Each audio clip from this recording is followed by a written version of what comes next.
Good evening, Berfine. How are you today? Fine, thank you, Mr. Brennan. And you? Very well, very well. Happy New Year to you. Thanks. Happy New Year to you too. Well, we had a wonderful time. We had fun on Christmas together, and then we all went to the beach in Florida, and it was beautiful. It was just beautiful. We had such a nice time. So, did you have any days with no school? Yes. Just one And day. No, two. just one day. And what did 2 you days. do? What did you do on those days? I play game, and Okay. I have exam after the after 2 days for Christmas. I have an exam. I study for that. Okay. Okay. All right. Very good. And so when you said you play games, do you mean video games or what kind of games do you like to play? I played Roblox. Roblox. Yes. Okay. Yes, I know that. I know that. Okay. All right, Miss Berfine, let's go ahead and get started. Berfine, it's been a long time since you and I talked. And the last time we talked about magnanimous. And that was way back before vacation, before my vacation. So do you remember magnanimous? Do you remember what it means?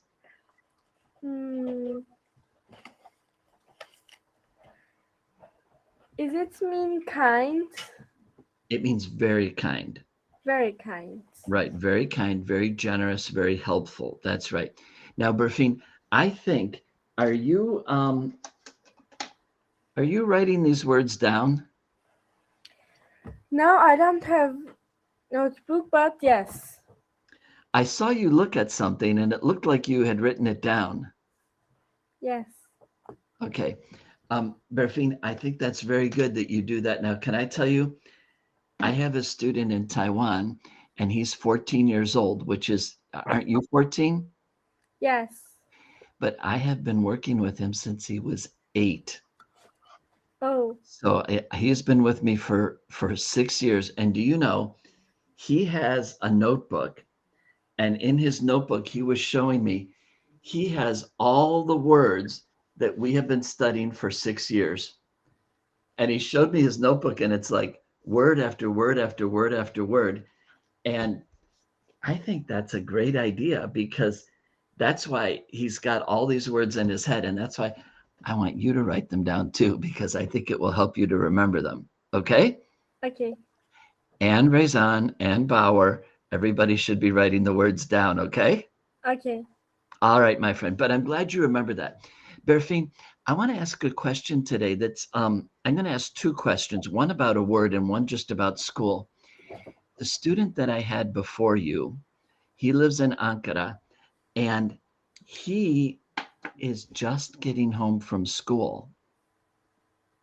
Now you see what time it is and he's just getting home from school and he seemed very, very tired. So I wanted to ask you, is it normal for students your age, now he's 15, so he's a little bit older than you. Is it normal for kids to be getting home this late at Last year I have a big exam for the high school. For that I went to course, and for me it's normal because I get off the course at 7:30, and I'm home at 8:00, 8:30, Okay. like this. Yeah. I just feel sorry for him because sometimes he seems very tired. By the time he has his English class, he seems right. And sometimes he's trying to eat his dinner and do the English class at the same time. That's when, instead of him reading, I read to him because he's still eating his dinner. So, okay. The other thing I wanted to ask you is do you like most of the other girls and guys in your classroom?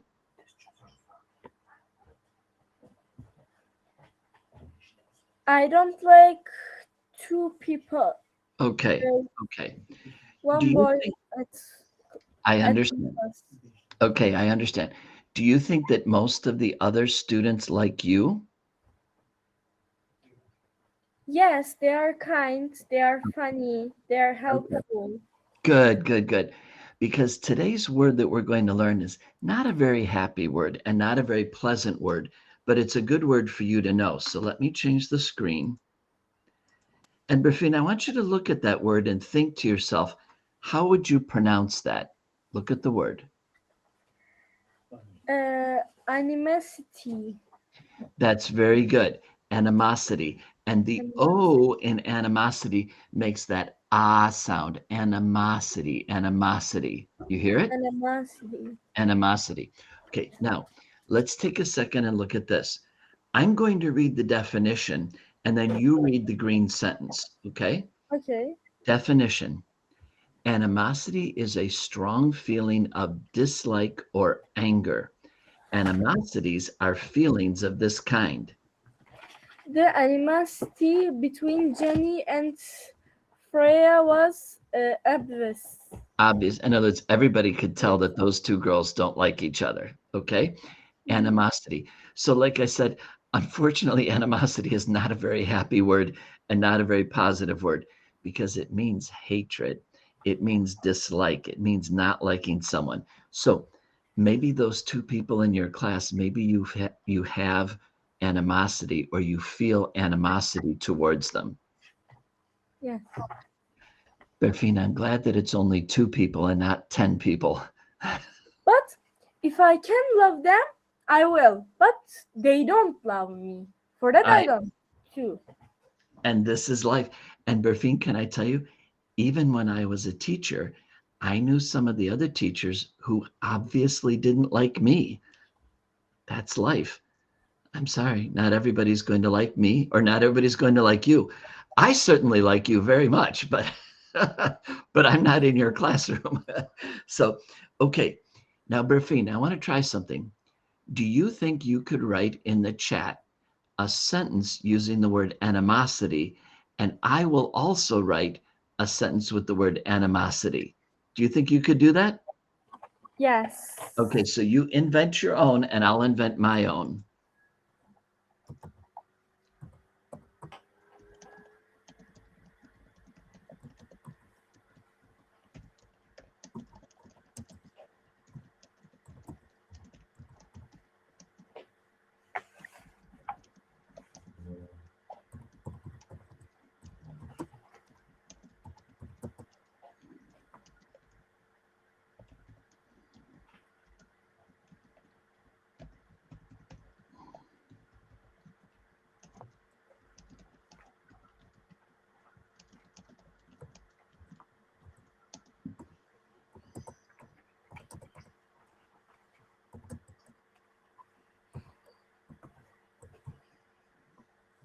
I wrote like the green sentence. It doesn't matter.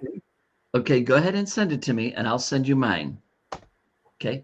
The animosity is between me and a boy in my class. That was a perfect sentence. Now mine, I got a little long. Would you read my sentence? I try not to have animosity for the people around me, but I do have animosity for the people who throw garbage out the window of their cars. Okay. And I don't know if that happens in Turkey, but I hate when people do that. I hate when people throw garbage around. In Turkey, they do this a lot. Yeah. But yeah. My friends said me that Mhm. her brother can drive car and her father can do too. Her father wants to throw garbage at the window of the car. Her brother said, "Father, don't do." And in this time, he go slowly. And in this time, he go faster. And he said for his father, "Father, you can throw now, because no one can see who will throw." Okay. Yeah. When they go fast. I don't throw garbage out the window. I don't like that. Yeah, that's one of the things I have feelings about. Okay, Miss Berfine, today I want to take a look at this lesson that we started a long time ago about dot and doubt. And it's about the two O sounds. So dot, dot, dot, ah, and doubt, doubt, ow, ow, doubt. So dot and doubt.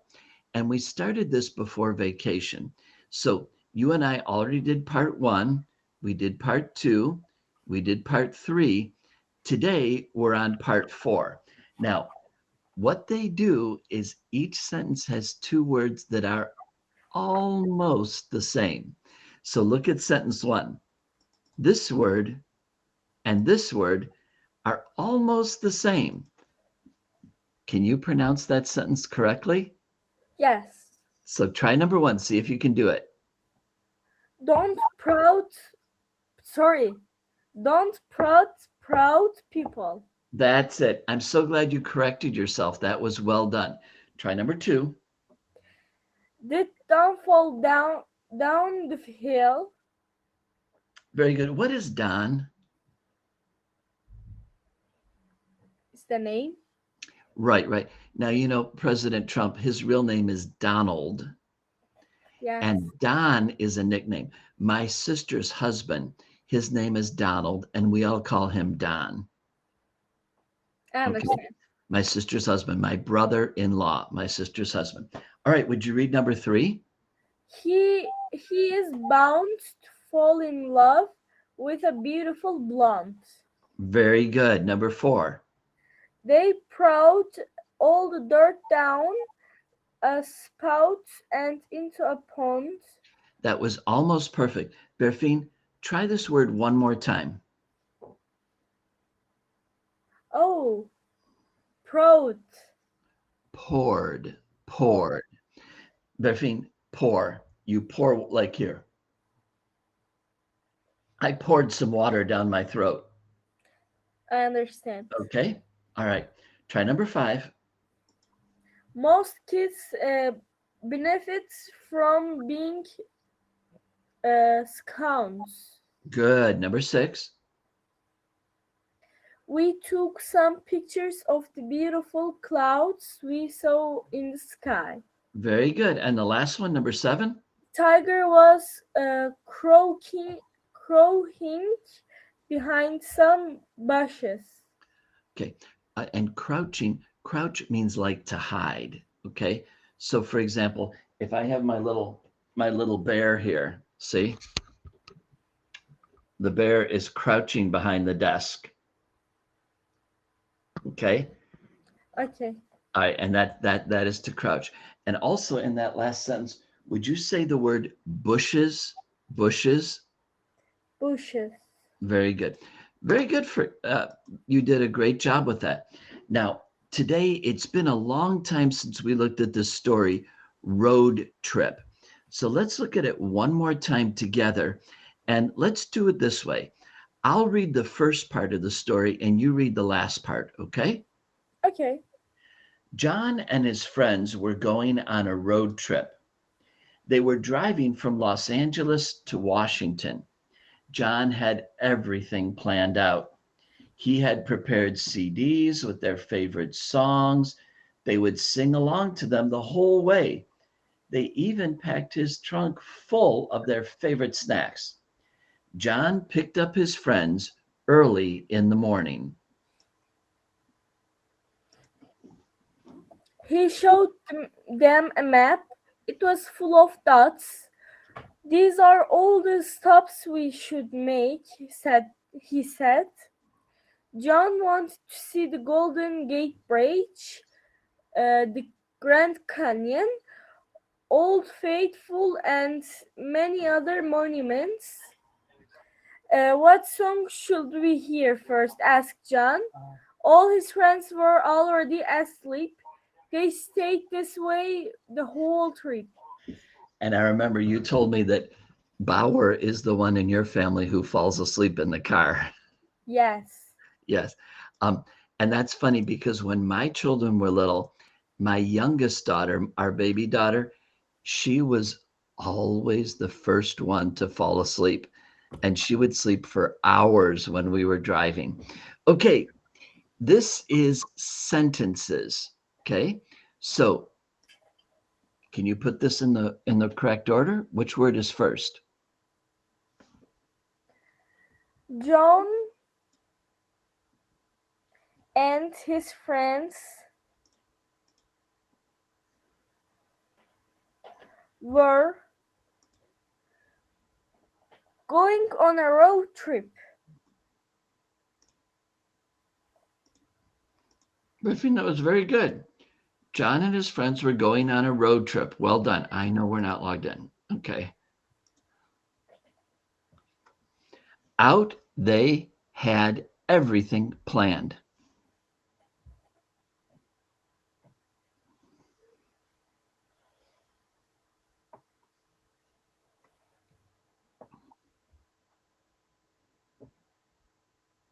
Do you need some help? Okay, the first word is they.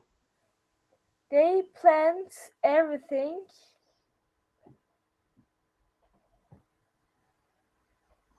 No. They had.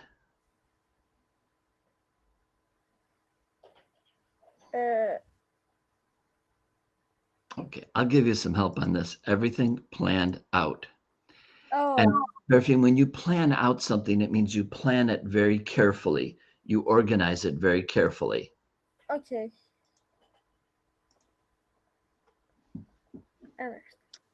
CDs had with, period, he songs prepared favorite there.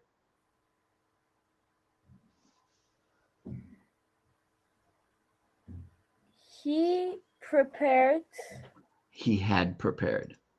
He had prepared with No. their favorite songs CDs. No, what did he prepare first? He had prepared CDs with their favorite songs. Right. Okay. I wonder what songs Berfine would plan out. Okay. All right. Number 4. In up morning, picked early friends, the period John his. John picked their. John picked up his friends early in the morning.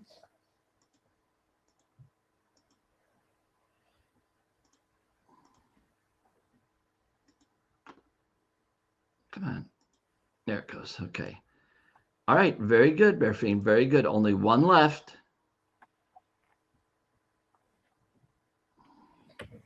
Them map he, a showed of full period dots. He showed a map. He showed who? He showed them a map full of dots.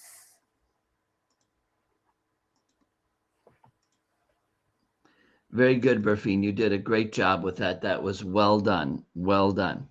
Okay, now we have a little bit more in spelling and then we're ready for our story.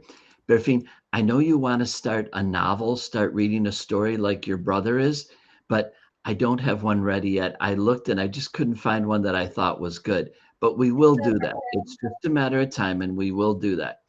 All right, Berfine, would you please pronounce those words for me? Ripped, ripping, carrot, carrying, flipped, flipping, flagged, flagging, forced, forcing, tapped, tapping, taste, tasting, skipped, skipping, saved, saving, discussed, disgusting. Very good. You did a good job pronouncing those words. Okay, now let me scroll down. Okay, we are on number 10. We are blank dogs in school this week.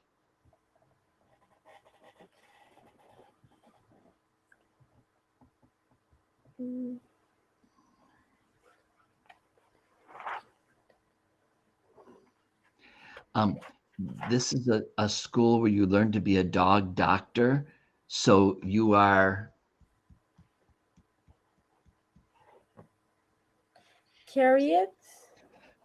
discussing. We're talking about dogs this week. So at veterinarian school, you're talking about dogs. The vet blank for the sick puppy. What would a veterinarian do for a sick puppy? The vet?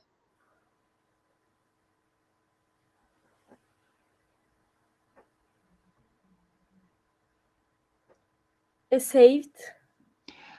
Saved is good. It's cared is the best word. The vet cared for the sick puppy. Let me give you some help with number 12.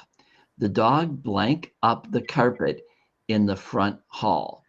Okay, now the dog ripped or flipping. What would the dog do to the carpet?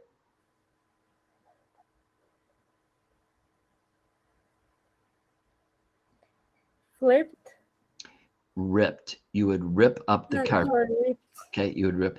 Maybe you've never had a dog, but sometimes dogs will do things like that. They will rip things. Okay. All right. The poodle, which is a kind of dog, blank over so I could pet her tummy. Okay. So let me show you. Where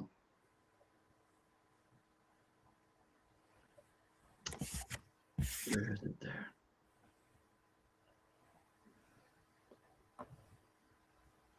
You know what? I think we're gonna go on to our story. This doesn't work very well, and these are kind of confusing. So let's go on to our story, okay? Okay. Now, you and I have been reading The Secret Garden, and you remember that in The Secret Garden, the girl is not very happy. And so today she's going to meet someone new. She's going to meet the gardener. So let's take a look at this.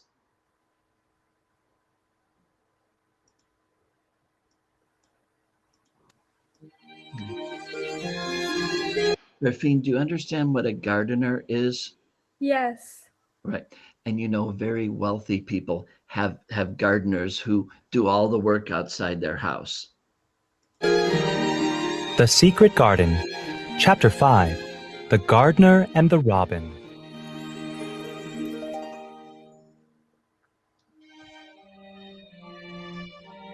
Mary walked down the path that led to the gate in the shrubbery. When she passed through the gate, she found herself in a big garden. There was a pool with an old fountain.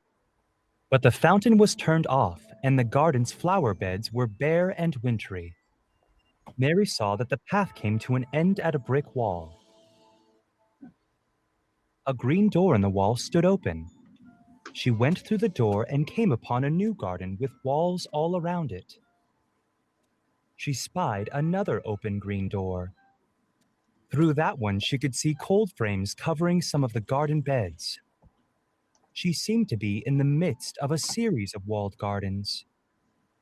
This place is so bare and ugly, Thought Mary. It might be nicer in summer when things are green, but there is nothing pretty about it now. Soon, an old gardener came through the door. He did not seem pleased to see her, but then again, she was not pleased with his garden. What is this place? Mary asked. One of the kitchen gardens, where we grow fruits and vegetables. Can I walk through it? If you like, but there's nothing to see. Mary went through the second green door and saw that the cold frames were covering vegetables. In this garden was another green door, but it was closed. I hope this is the secret garden, Said Mary as she tried the handle. But she opened the door quite easily and found herself in an orchard. It too was surrounded by a wall. Mary didn't see any more doors. She noticed the wall seemed to extend beyond the orchard, and she could see trees growing above the wall. A bird with a bright red breast was sitting on the topmost branch of one tree. Suddenly, he burst into song. It was as if he were calling to her. She stopped and listened, and somehow his cheerful, friendly song gave her a pleasant feeling. Even a disagreeable little girl may be lonely. The big closed house and big bare moor had made Mary feel all alone in the world. But now the bird brought a look onto her sour face that was almost a smile. Okay. So she finally smiles. And Berfine, what makes her smile? A bird. Yeah, there's something about the bird that makes her smile. Berfine, do you see I wrote the word spied? Yes. And that can mean she saw something. And if something is walled, it means it has walls all around it. Okay? I understand. Now, Like castle. Berfine, go ahead. Like castle. Like a castle. Very good. You're right. Okay. Now, when they call that frames, today we make these and they're made out of plastic. But if it's in a place where it's going to freeze, where the weather will be very cold, they protect the plants, and the plants can grow even in the winter. And it said the bird was at the topmost branch. That means the very top, the highest place in the forest. Are you ready? Yes. She watched him until he flew off the branch. I believe that tree is in the secret garden, She said. She walked back to the first kitchen garden and found the old man digging there. I went into the orchard. Said Mary. There was no door into the next garden. What garden? The old man said sharply. The one on the other side of the wall. A bird with a red breast was sitting in one of the trees. A slow smile spread over the old man's face. That's the robin.